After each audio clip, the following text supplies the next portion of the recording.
Ghosts in the Valley podcast. I'm your host, Al Cooley, and today we are finishing up on our 8-part series of the Berkshires UFO. The Berkshires UFO was episode number 5 in the newly released Unsolved Mysteries that was released on Netflix. It was the most watched episode released this past summer of 2020, and there was a reason why Unsolved Mysteries was such a big hit. I believe releasing the new Unsolved Mysteries on Netflix was a brilliant idea, especially with today's modern technology of streaming and Wi-Fi, iPhones. I heard about the new Unsolved Mysteries listening to the Ghost Town podcast hosted by Rebecca Leib and Jason Horton. After watching the first 6 episodes on Unsolved Mysteries, I was blown away with the Berkshires episode. I reached out to Thom Warner first, who responded back to me. We had an hour-long conversation even before the podcast was scheduled. I've talked to Thom numerous times since then. Not only that, but I was so blessed that when I reached out to Tom Reed, Melanie Kirchdorfer, both of them that were on the Unsolved Mysteries Berkshires episode, and they all agreed to be on my show and do an exclusive interview. I had a question and answer episode called The Roundtable that they agreed to be part of that also. And then I reached out to a few of the crew, Marcus Clarke, the director, Justin Janowitz, director of photography, and Doug Sakmann, who was the art director. And they all three also got back to me. So I am totally blessed with everybody being so kind and so open. All actuality, I wanted to just do a couple episodes on the Berkshires. I had no idea I'd have the response that I got. I had no idea. 6 out of the 8 people I contacted got back to me. I have all the numerous emails and text messages and phone calls from people around the world on UFOs, on UFO sightings. From people from the Berkshire area, Stockbridge, Sheffield, Great Barrington, and even people from Hillsdale, New York. I mean, there was people that witnessed this UFO and a series of UFOs on September 1st, 1969. Numerous people that called in to the radio stations, called in to their police departments. And all occasions, every single one was shot down as a lunatic. What were they drinking? Or just put it off as some crazy person called in and seen a UFO, let alone abducted. Can you imagine that? Could you imagine yourself seeing something like this? Could you imagine yourself telling somebody when you did see this that they basically are calling you a liar because it's hard to swallow? I just know from doing numerous podcasts, numerous stories on UFOs, experiencing even in my own town, my own county of Trumbull County, Ohio, that happened in 1994. I remember that night so well. I have friends, 2 friends, that were on the police departments that chased these things. I know what they had to put in their report. I know what they saw. I know what they told me what they saw. I believe what they said they saw. And it all comes together. If you look at what happened in my county in 1994, in a county over from me in 1966, where the movie Close Encounters of the Third Kind was made from Portage County, Ohio. You look at all these sightings that the craft didn't make a sound. The craft was very, very fast. The United States government knows they're up there. They know they're up there now. And they fail to acknowledge it to the people. It happened in 1952. Military craft being sent over the White House to protect the Capitol from these objects flying in a V formation. Objects flying in a V formation in 1966, in 1994 in Ohio, in 1969 in the Berkshire Mountains. It's unbelievable the cover-up that happens every time a UFO is sighted. Unbelievable. So I really applaud Tom Reed, Thom Warner, Melanie Kirchdorfer. It's their courage that brought a lot of people out of the woodwork to tell their story, and how it really took a load off of them after years of suppressing what they saw. I was listening back to a few of the interviews that I did these past 7 weeks, and I'm sitting there thinking, when I asked Tom Reed about his experience with the Unsolved Mysteries, because Tom Reed worked 5 years to bring this to the screen, really. Unsolved Mysteries was involved with Tom Reed since 2015.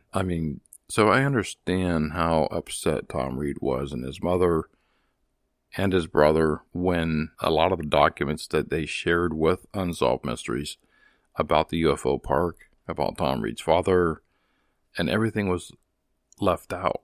So he took that personally, and I believe I would too if it's my family, my mother. And then after talking to Marcus Clarke, the director, and Justin Janowitz, Doug Sakmann, it's not in their power to cut things from an episode. They do their job that they're hired to do. But as Marcus Clarke said, the director takes the glory when things go great. Director takes the blunt of the criticism when things go bad. But this time things went really great. And Marcus Clarke himself said he regrets a lot of the stuff that was left out, wasn't put in. But you are on a time period. I also understand the personal side of it with the people that went through this.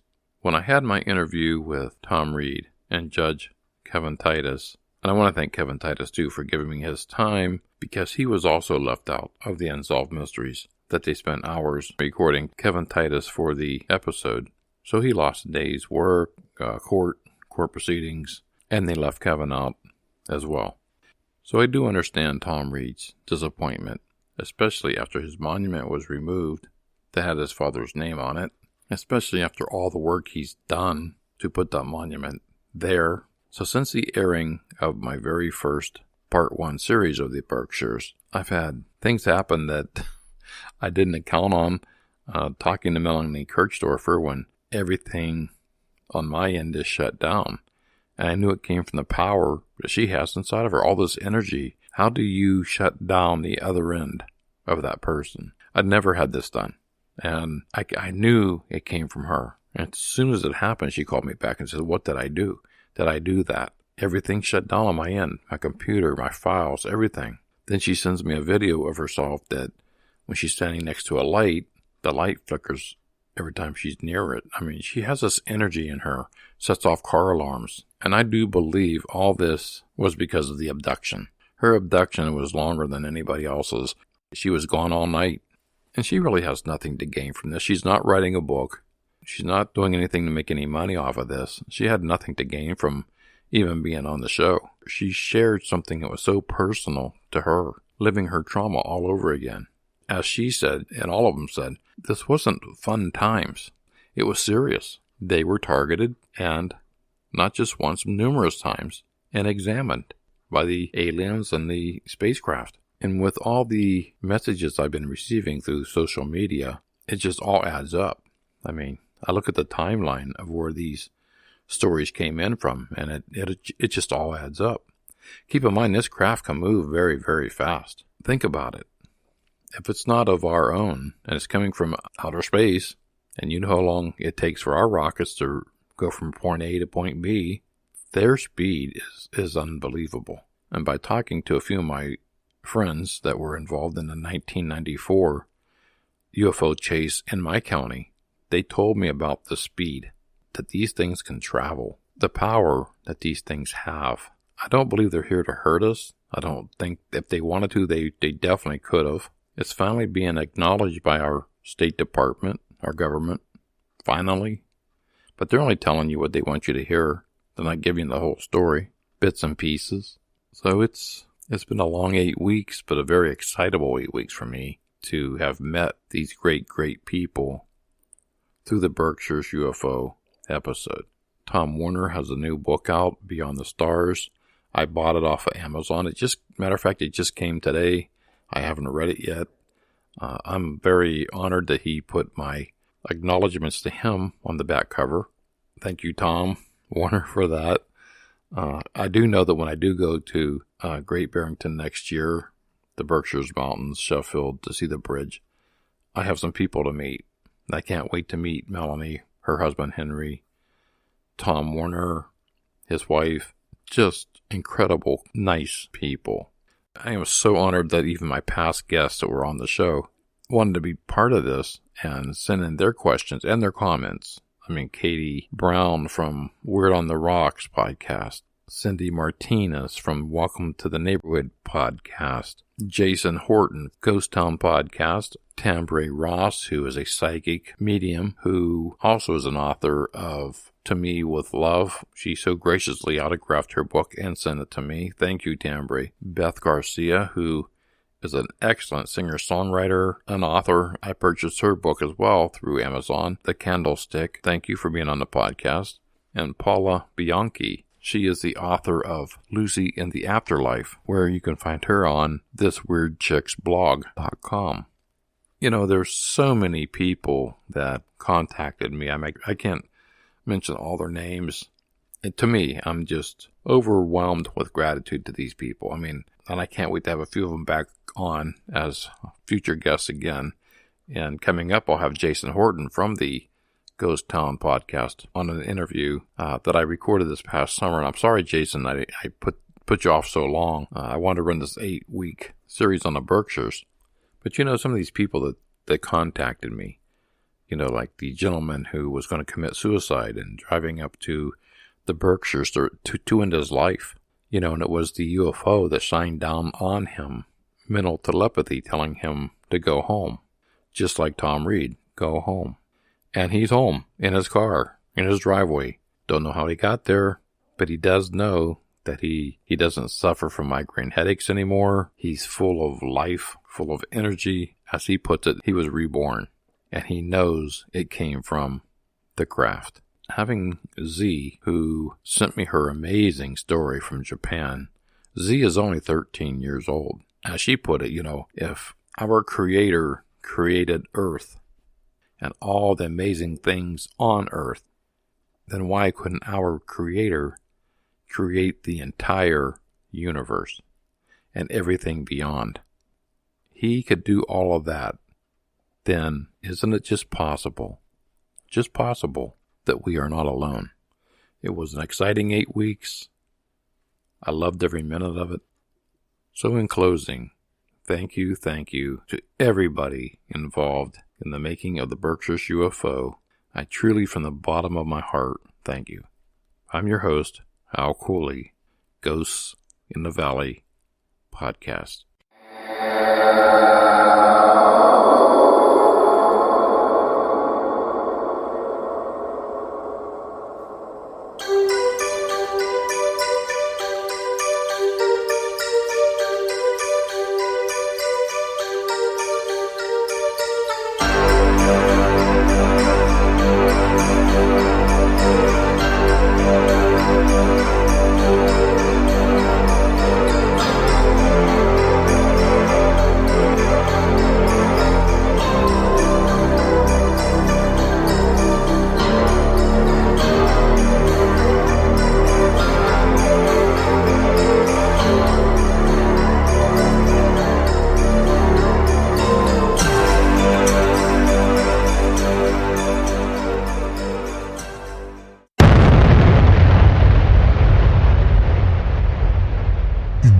Podcast Network.